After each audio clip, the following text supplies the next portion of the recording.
This is a serious warning because this is exactly what is happening in many cities across the United States. That in some cities, officials are telling the residents that they want to tell us when we can use the water, how long we can use the water, and when we can use the water, Israel. They don't want us to just be able to use the water like we use it now. They want to tell us when we can and cannot use the water. To wash our cars, to bathe, use it to drink with, take a shower, to use the bathroom. They want to tell us when we can all do it. So people are going to start getting water in cases of water.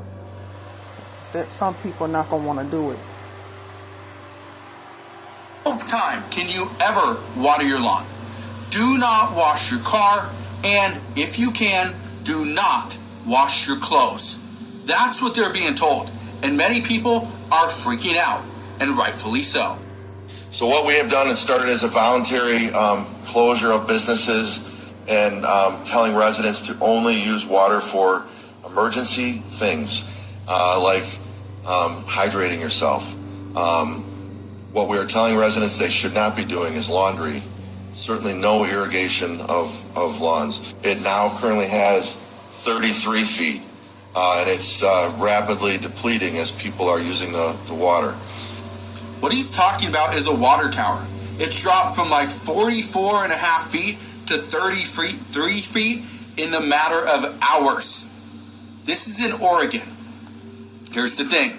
There are many spots throughout the United States that have water shortages. We are in the verge of a drought, okay? When they were building their bunkers, they had to find a way where they were able to get water hydrations or water to be able to continue to stay down there, Israel.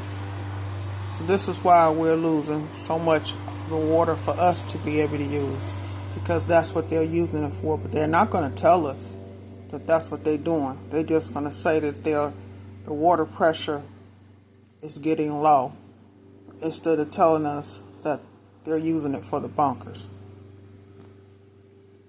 because they're getting ready to go to their bunkers because they know something is about to happen. In many spots, we are so close to a severe drought. Look at this. It says this summer, the American water crisis becomes real. Concerns over water access are poised to consume summer in the U.S. as crises in Corpus Christi and across the Colorado River threaten to boil over. What I can tell you is that in certain areas, especially in Texas, there are restaurants that were told by city officials they are no longer allowed to serve water. That if they are going to give somebody water, it has to be requested. You cannot give free water. And in some spots, they are not allowing free water. They won't bring you a cup of water and put it at your table anymore. Not. So when you order your food, they want to put it on your tab for you to pay for a glass of water.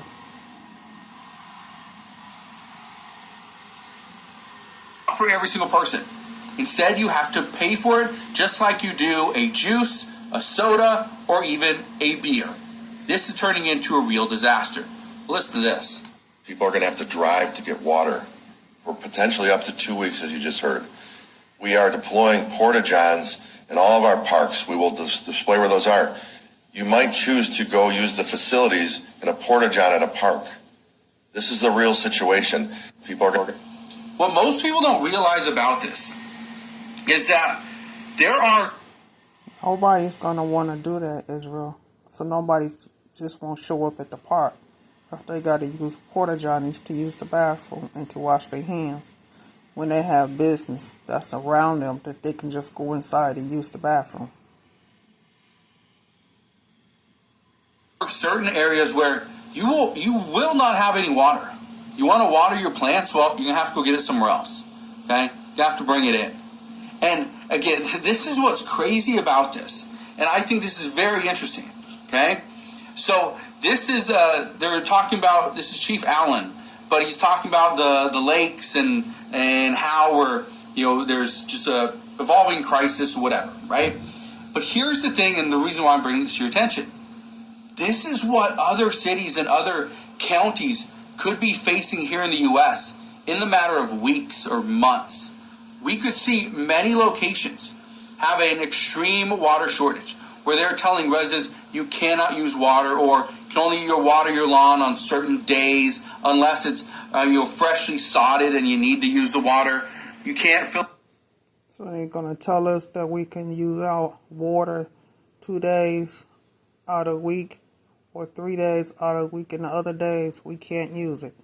And only can use it from in the morning till evening. And then after that, they're going to cut the water off so you can't use it. So they can reserve the water for the next day. Fill a pool, you can't wash your car, telling businesses, well, you have to shut down because I don't want you staying in business because you're using water. Think about that for a second.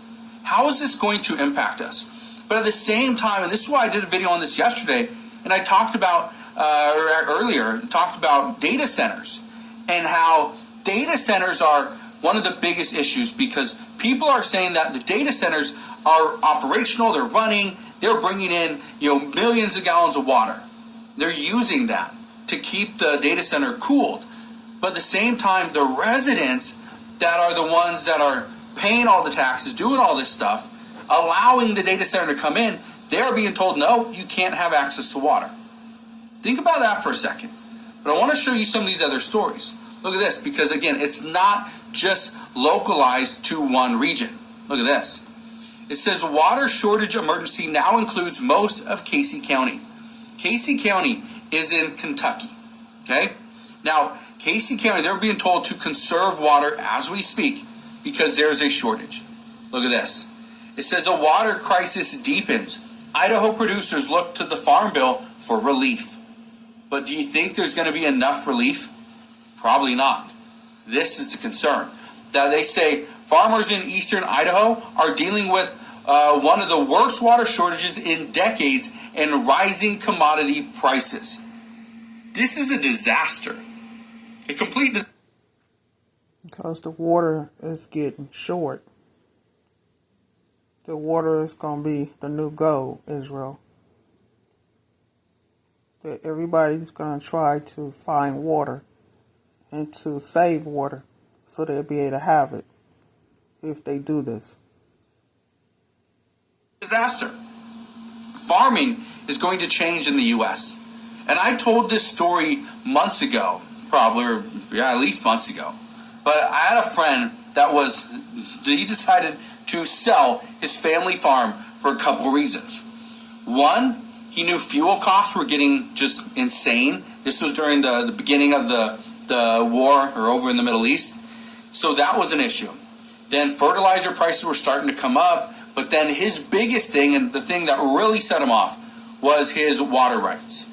He was not getting enough water, which meant if he were to plant new crops and then fertilize, and then he didn't have the water, it would kill the seeds and he'd waste the fertilizer. And so he decided he was just going to leave it empty. He was renting it out to people that were doing like different concerts and things like that. One person did like a corn maze or something, and kind of just a little event. He rented it. But then he decided to sell his entire property, his family farm. That's been in his family for 100 plus years. He sold it because he had no other option.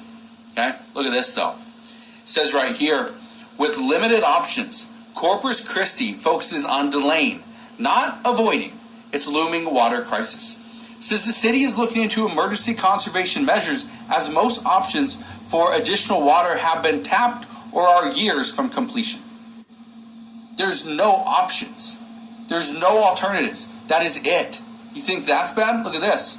It says Napa Valley nightmare as experts warn wineries could run dry because right now it is unsustainable.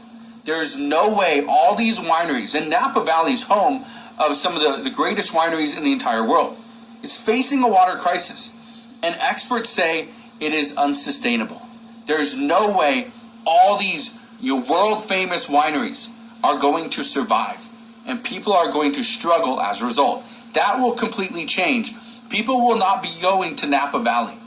I know a lot of people that love going down to Napa, okay, because they like going to do the wine tasting. They like to just go, eat. They spend some time down there.